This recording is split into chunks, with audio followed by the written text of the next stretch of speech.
So we're looking at characteristics of exponential functions, which is anything to the power of x.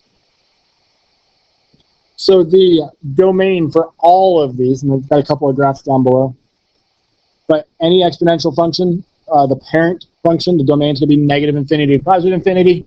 Range will be 0 to infinity. There's no x-intercept. The y-intercept is the 0.01 all the time, no matter what the base is.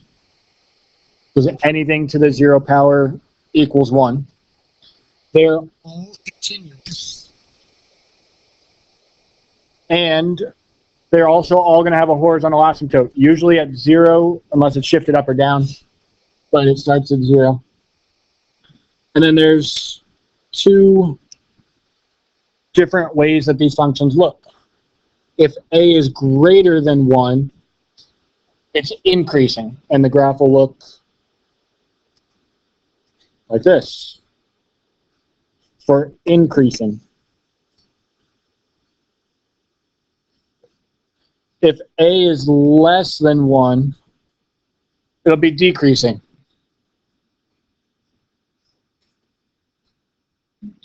So there's two different ways they look. They're either increasing or decreasing, and it all depends on if a is greater than 1 or less than 1.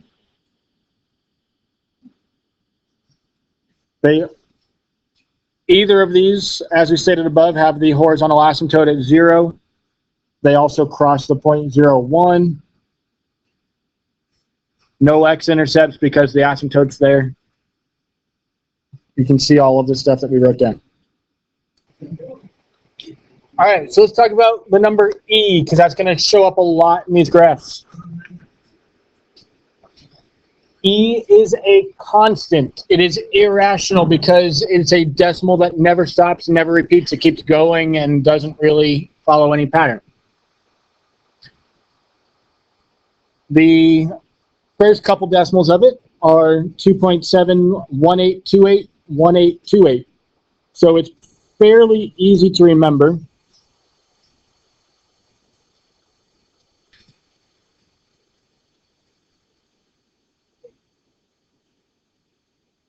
Because that 1828 repeats. So if you can remember those 4 digits, you have to know 2.7 to know that it's about 2.7.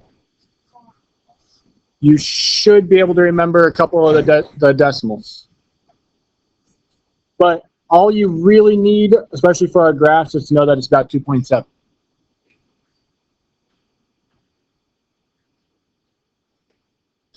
Now, the reason that it's the letter E, at least as far as best I know, is because if you discover something, you get to name it. So he took his first letter of his last name, which is right here, E-U-L-E-R. It's actually pronounced Euler, though, because he's not American. So it's discovered by Leonard Euler. And since his last name started with an E, he picked the letter E to represent the number that he discovered. Sometimes it's called Euler's constant, or sometimes it's called the natural number because it occurs in nature. So let's take a look at the parent function, y equals e to the x. We've actually done this before in class with the parent function quiz. And if you use everything that we wrote on the very first slide of notes, we know there's going to be a asymptote at y equals 0. It's going to pass through the point 0,1.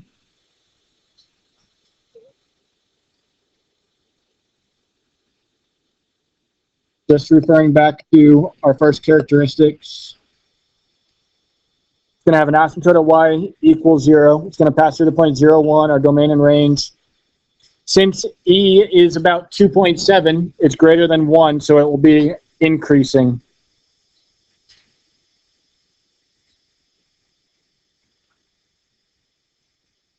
Now we'll also know that it's increasing because we're going to plot a couple of these points.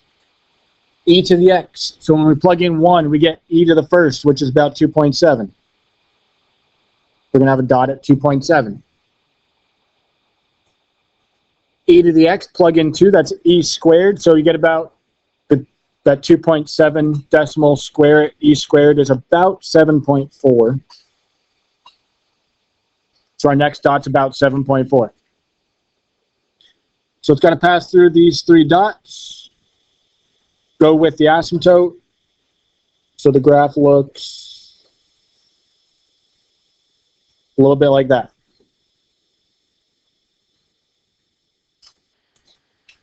So those three numbers are worth memorizing.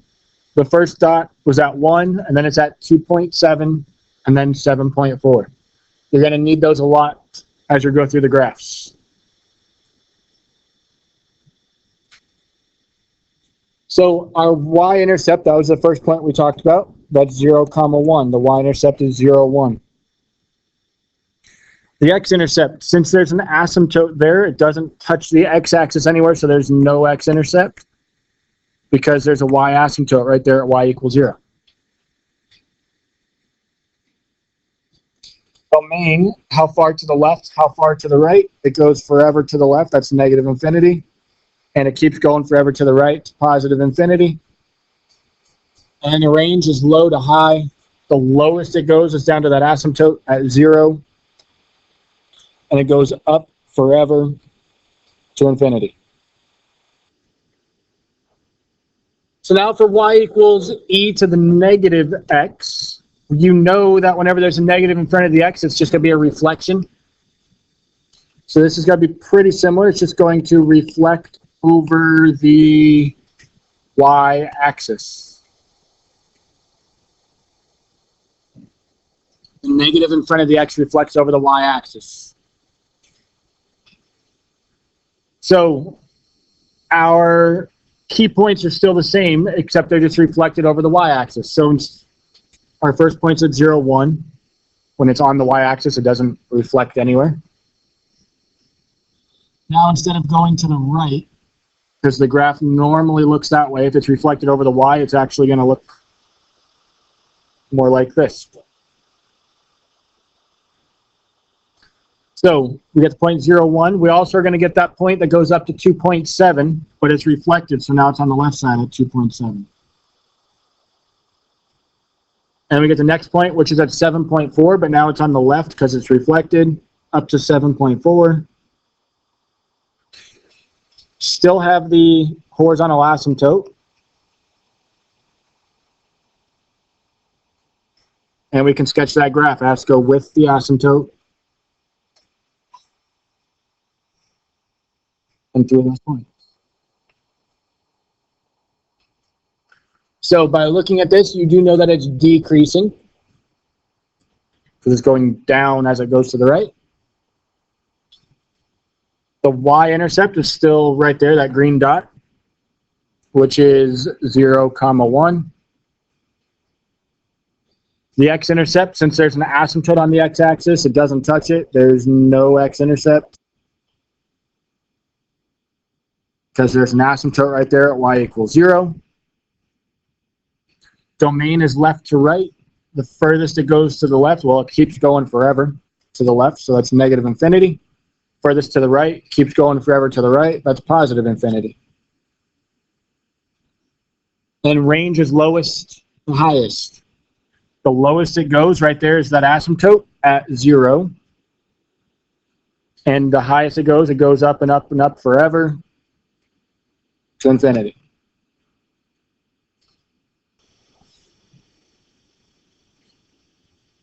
So now it's y equals negative e to the x. Now that the negative is in front of the entire function, that's a different type of reflection. That's going to reflect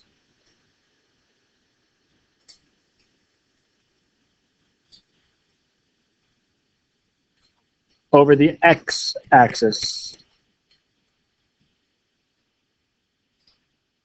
So think about the parent function. Normally it's at 0, 1, and then 2.7, and then 7.4.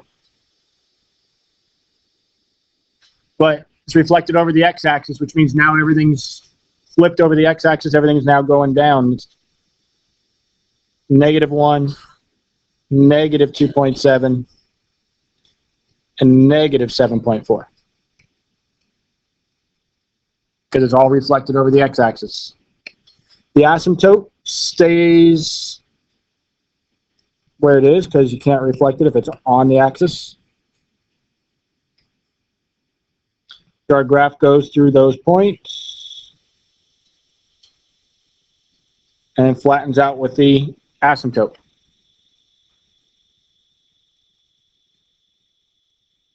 So now when you look at it, if you think about the roller coaster thing, that would not be clicking, that would be going woo.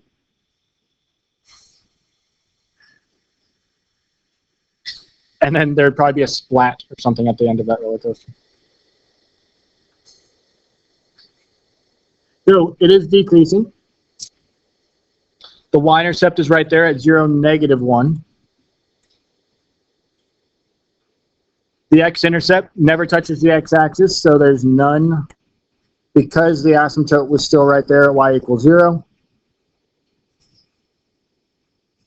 Domain, how far left to how far right, goes forever to the left, -infinity. Forever to the right, +infinity. And the range, lowest to highest. Well, since we have an arrow pointing all the way down, that goes forever down to -infinity. And it goes up, reaching the highest point of 0, where the asymptote is. E to the x plus 2. That plus 2 takes the parent function and just shifts it up 2.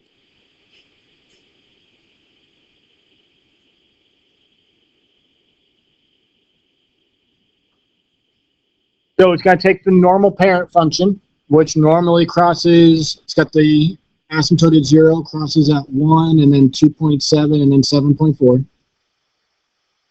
But everything's now shifted up 2. So move each of those dots, including the asymptote, up 2. So move 7.4 up to 9.4, 2.7 up to 4.7, 1 up to 3, and the asymptote gets shifted up from 0 up to 2.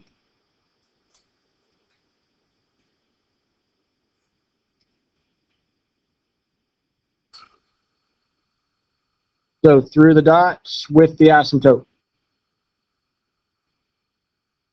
You can still see that it's increasing.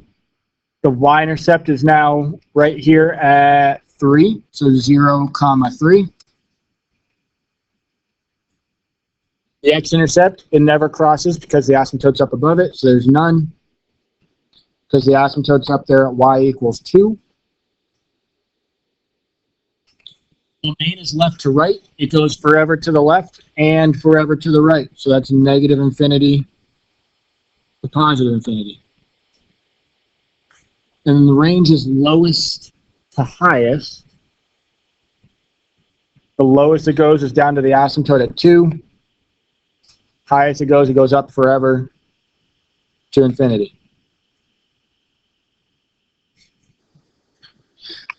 So now when the plus 2 is in the exponent, that shifts it to the left 2. It's opposite when it's with the x. Since it's plus, it's less. So you're still going to take the parent function. We got the asymptote at 0 for the parent function. It passes through 1 and then 2.7 and then 7.4. But now everything shifts left 2. So if you move each of those dots to the left 2, 1, 2, 1, 2, 1, 2. It's now going to pass through the red dots. Still goes with the asymptote because the asymptote did not shift up or down.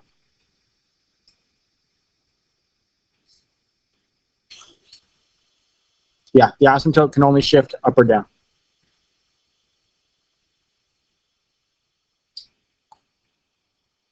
So you draw the curve through there with the asymptote.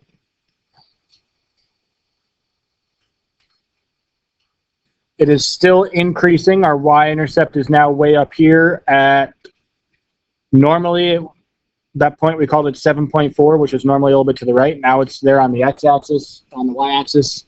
So that's our y-intercept.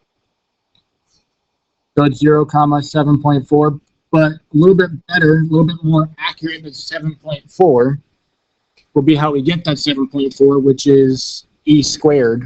So 0, e squared is a little bit more accurate. Because remember, y-intercept is just plugging in 0. So that's e to the 0 plus 2. That's e squared. That's your y-intercept.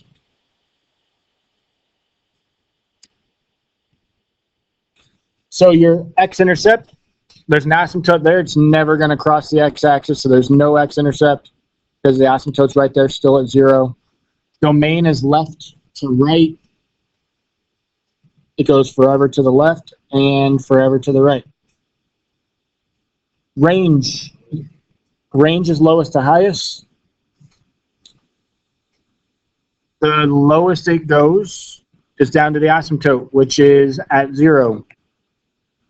And then it goes up forever to infinity.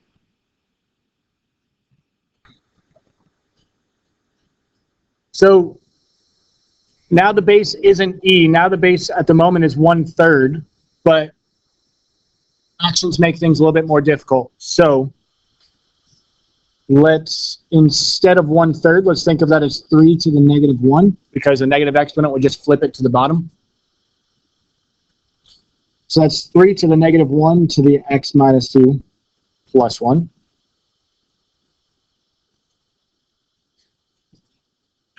And now since we have a power to a power, you multiply those, but I'm not going to distribute it. I want to keep the negative outside parentheses. Because in order to deal with our shifts and reflections, the negative has to be outside parentheses. It has to be factored out. So now we've got a reflection and 2 shifts. The negative in front of the x is going to reflect it over the y-axis.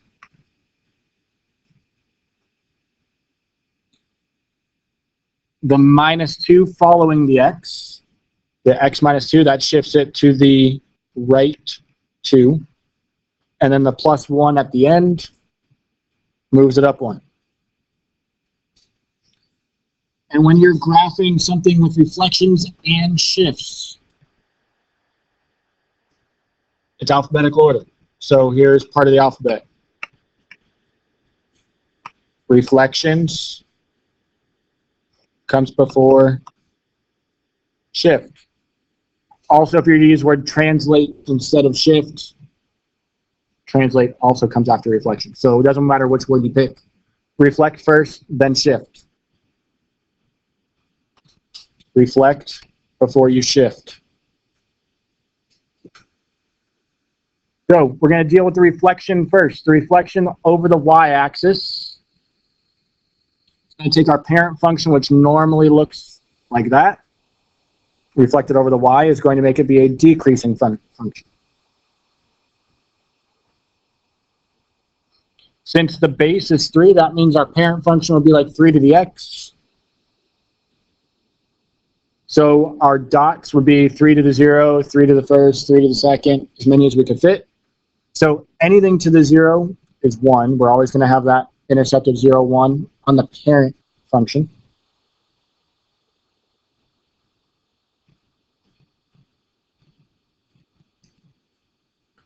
Three to the first is 3, so we're going to have a dot at 3.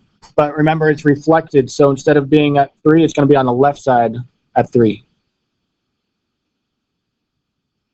And then 3 squared is 9. So also, since it's reflected, it's a decreasing function on the left side at 9. And then it would go with that asymptote, except we're not done because there's shifts. We've done the reflection, but now we need to shift it.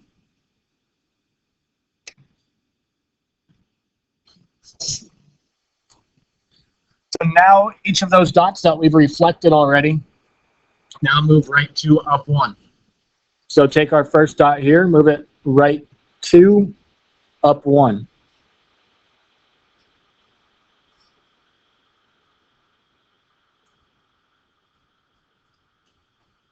right 2, up 1, right 2, up 1, right 2, up 1. We've done all of the shifting with those points, so I can erase them. Also, our asymptote, which is normally at 0, is also going to get shifted. Doesn't move right or left, it just moves up. So our asymptote gets shifted up 1. Our graph is going to go through those 3 points, and with the asymptote, kind of like that.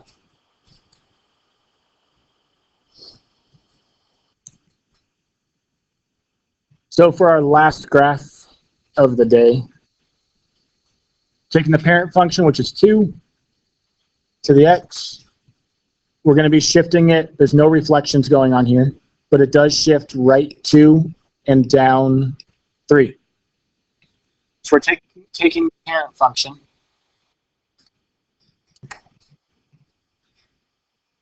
The normal parent function passes through the points 0, 1, and then since it's 2 to the x as the parent function, the powers of 2 are 2, and then 4, and then 8. So those are the dots of our parent functions.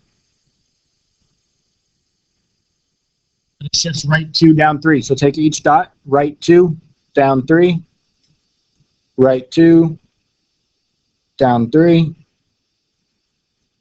right 2, down 3, and then right 2, down 3. Our horizontal asymptote, which is also normally on the x-axis, is also going to shift down 3.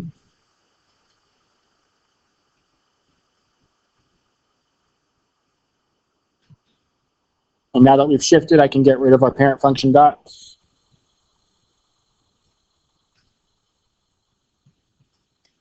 So it's going, the graph will go with the asymptote and then through those 4 points.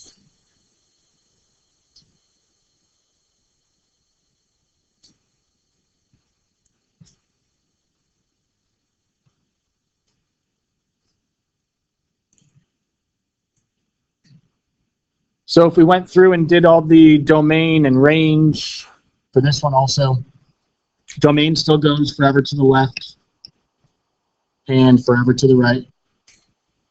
The range this time, the lowest it goes is -3, because that's where the asymptote is.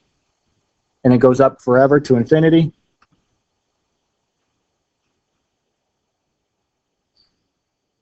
The y-intercept would be some weird decimal that we'd have to figure out. It would actually be by plugging in 0. So you have 2 to the -2 minus 3. 2 to the -2 is 1/4 minus 3, so it's -2.75 for our y-intercept. For our x-intercept, we would set it equal to 0, which is going to be somewhere between 3 and 4. We'll get to how to solve for that a different day, not today. So